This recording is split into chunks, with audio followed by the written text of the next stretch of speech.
சந்தோஷம் சந்தோஷம் வாழ்க்கையின் பாதிபலம். சந்தோஷம் இல்லை என்றால் மனிதர்க்கு ஏது பலம்.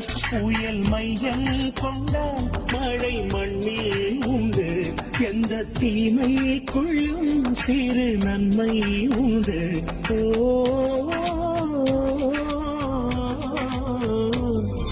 சந்தோஷம் சந்தோஷம் வாழ்க்கையின் பாதிபலம்.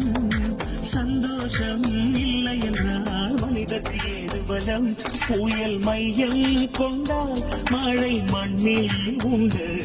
எந்த தீமை